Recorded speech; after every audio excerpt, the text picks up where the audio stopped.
58वां श्लोक।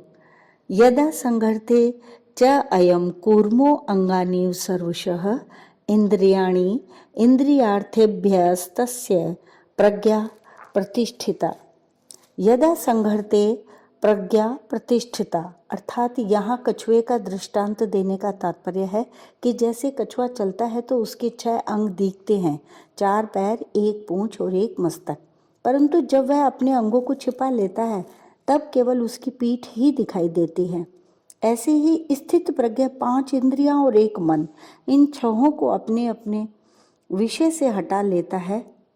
अगर उसका इंद्रियों आदि के साथ किंचित मात्र भी मानसिक संबंध बना रहता है तो वह स्थित प्रज्ञ नहीं होता। यहाँ संघहरते क्रिया देने का मतलब यह हुआ कि वह स्थित प्रज्ञ विषयों से इंद्रियों का उपसंहार कर लेता है, अर्थात वह मन से भी विषयों का चिंतन नहीं करता।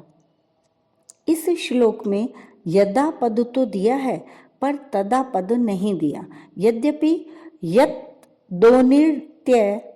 दो नित्य संबंध के अनुसार यहाँ यदा आता है, वहाँ तदा का अध्याहार लिया जाता है, अर्थात यदा पद के अंतर्गत ही तदा पद आ जाता है। तथापि यहाँ तदा पद का प्रयोग न करने का एक गहरा तात्पर्य है कि इंद्रियों के अपने अपने विषयों से सर्वथा हट जाने से स्वतः सिद्ध तत्व का जो अनुभव होता है वह काल के अधीन, काल की सीमा में नहीं है, कारण कि यह अनुभव किसी क्रिया अथवा त्याग का फल नहीं है, वह अनुभव उत्पन्न होने वाली वस्तु नहीं है। अतः यहाँ कालवाचक तदा पद देने की जरूरत नहीं है। इसकी जरूरत तो वहां होती है जहां कोई वस्तु किसी वस्तु के अधीन होती है। जैसे आकाश में सूर्य रहने पर भी आंखें बंद कर लेने से सूर्य नहीं दिखता और आंखें खोलते ही सूर्य दिख जाता है, तो यहाँ सूर्य और आंखों में कार्य कारण का संबंध नहीं है, अर्थात आंखें खुलने से सूर्य पैदा नहीं हुआ है। सूर्य तो पहले से ही ज्यों का त्यों ही है।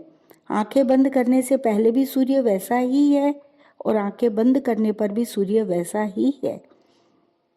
केवल आंखें बंद करने से हमें उसका अनुभव नहीं हुआ था। ऐसे ही यहाँ इंद्रियों को विषयों से हटाने से स्वतः सिद्ध परमात्मा तत्व का जो अनुभव हुआ है वह अनुभव मन सहित इंद्रियों का विषय नहीं है। तात्पर्य है कि वह स्वतः सिद्ध तत्व भोगों विषयों के साथ संबंध रखते हुए और भोगों को भोगते हुए भी वैसा ही है, परंतु भोगों के साथ संबंध रूप पर्दा रहने से उसका अनुभव नहीं होता और यह पर्दा हटते ही उसका अनुभव हो जाता है। केवल इंद्रियों का विषयों से हट जाना ही स्थित प्रज्ञ का लक्षण नहीं है। इसे आगे के श्लोक में बताते हैं। विषया विनिवर्तन्ते निराहारस्य देहिनः रसव्रजम रसो अपि अस्य परम दृष्ट्वा निवर्तते। विषया विनिवर्तन्ते निराहारस्य देहिनः रसवर्जम, अर्थात मनुष्य निराहार 2 तरह से होता है। पहला, अपनी इच्छा से भोजन का त्याग कर देना अथवा बीमारी आने से भोजन का त्याग हो जाना। दूसरा, संपूर्ण विषयों का त्याग करके एकांत में बैठना, अर्थात इंद्रियों को विषयों से हटा लेना। यहाँ इंद्रियों को विषयों से हटाने वाले साधक के लिए ही निराहारस्य पद आया है। रोगी के मन में यह रहता है कि क्या करूं, शरीर में पदार्थों का सेवन करने की सामर्थ्य नहीं है, इसमें मेरी परवशता है, परंतु जब मैं ठीक हो जाऊंगा, शरीर में शक्ति आ जाएगी, तब मैं पदार्थों का सेवन करूंगा। इस तरह उसके भीतर रस बुद्धि रहती है। ऐसे ही इंद्रियों को विषयों से हटाने पर विषय तो निवृत्त हो जाते हैं, पर साधक के भीतर विषयों में जो रस बुद्धि, सुख बुद्धि है वह जल्दी निवृत्त नहीं होती। जिनका स्वाभाविक ही विषयों में राग नहीं है और जो तीव्र वैराग्यवान हैं, उन साधकों की रस बुद्धि साधन अवस्था में ही निवृत्त हो जाती है। परंतु जो तीव्र वैराग्य के बिना ही विचार पूर्वक साधन में लगे हुए हैं, उन्हीं साधकों के लिए यह कहा गया है कि विषयों का त्याग कर देने पर भी उनकी रस बुद्धि निवृत्त नहीं होती। रसो अपि अस्य परम दृष्ट्वा निवर्तते, अर्थात इस स्थित प्रज्ञा की रस बुद्धि परमात्मा का अनुभव हो जाने पर निवृत्त हो जाती है। रस बुद्धि निवृत्त होने से वह स्थित प्रज्ञा हो ही जाता है, यह नियम नहीं है, परंतु स्थित प्रज्ञा होने से रस बुद्धि नहीं रहती, यह नियम है।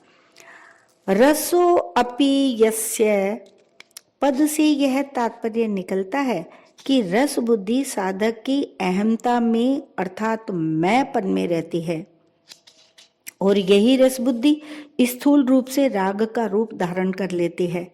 अतः साधक को चाहिए कि वह अपनी अहमता से ही रस को निकाल दे कि मैं तो निष्काम हूँ, राग करना कामना करना मेरा काम नहीं है।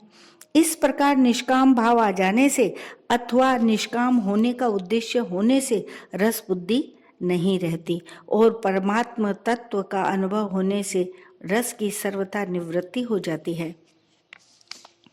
परिशिष्ट भाव ये है कि भोगों की सत्ता और महत्ता मानने से अंतःकरण में भोगों के प्रति एक सूक्ष्म खिंचाव, प्रियता, मिठास पैदा होती है। उसका नाम रस है।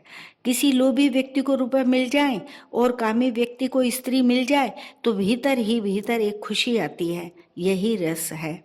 भोग भोगने के बाद मनुष्य कहता है कि बड़ा मजा आया, यह उस रस की ही स्मृति है। यह रस अहम अर्थात चिज्जड़ ग्रंथि में रहता है। इसी रस का स्थूल रूप राग सुख आसक्ति है, जबकि संयोग जन्य सुख में रस बुद्धि रहती है। तब तक प्रकृति तथा उसके कार्य, क्रिया, पदार्थ और व्यक्ति की पराधीनता रहती ही है। रस बुद्धि निवृत्त होने पर पराधीनता सर्वथा मिट जाती है। भोगों के सुख की परवशता नहीं रहती, भीतर से भोगों की गुलामी नहीं रहती। जब तक अंतःकरण में किंचित मात्र भी भोगों की सत्ता और महत्ता रहती है, भोगों में रस बुद्धि रहती है, तब तक परमात्मा का अलौकिक रस प्रकट नहीं होता। परमात्मा के अलौकिक रस की तो बात ही क्या, परमात्मा की प्राप्ति करनी है यह निश्चय भी नहीं होता। बाहर से इंद्रियों का विषयों से संबंध विच्छेद करने पर अर्थात भोगों का त्याग करने पर भी भीतर में रस बुद्धि बनी रहती है। तत्वबोध होने पर यह रस बुद्धि सूख जाती है, निवृत्त हो जाती है। परम दृष्ट्वा निवर्तते, तात्पर्य है कि जब संसार से अपनी भिन्नता तथा परमात्मा से अपनी अभिन्नता का अनुभव हो जाता है, तब नाशवान अर्थात संयोगजन्य रस की निवृत्ति हो जाती है। नाशवान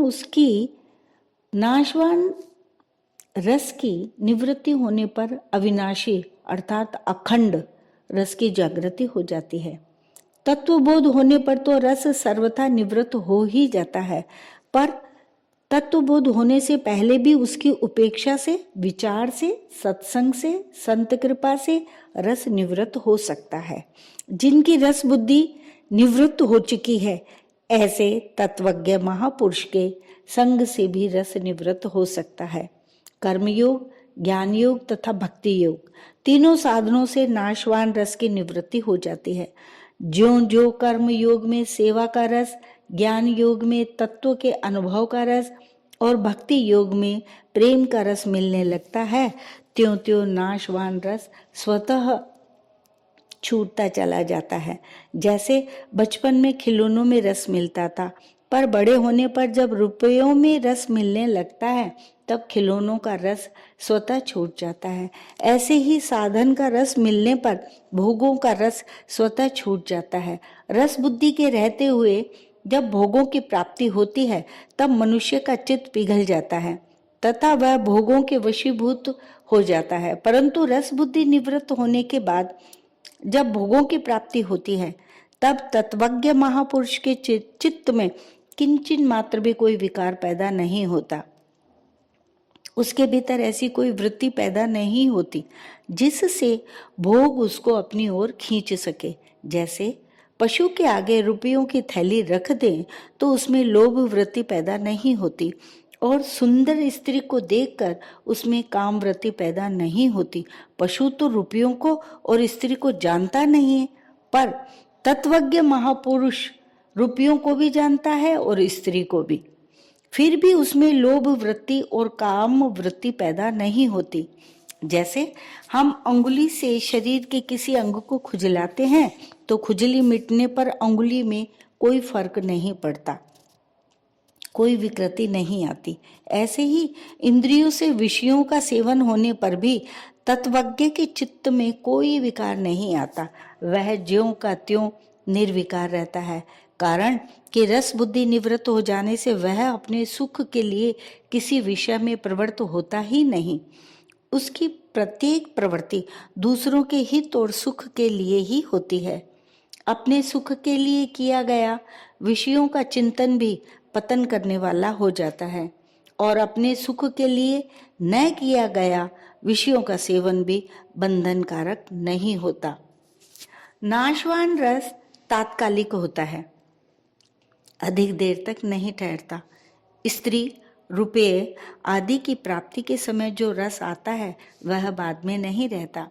भोजन के मिलने पर जो रस आता है वह प्रत्येक ग्रास में कम होते होते अंत में सर्वथा मिट जाता है और भोजन से अरुचि पैदा हो जाती है।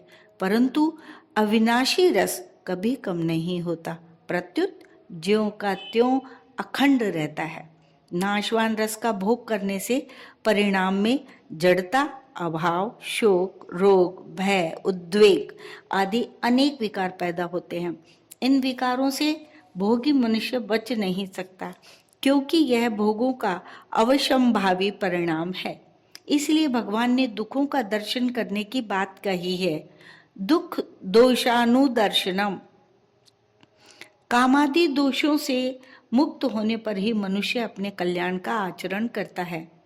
रस की निवृत्ति न हो तो क्या आपत्ति है, इसे आगे के श्लोक में बताते हैं।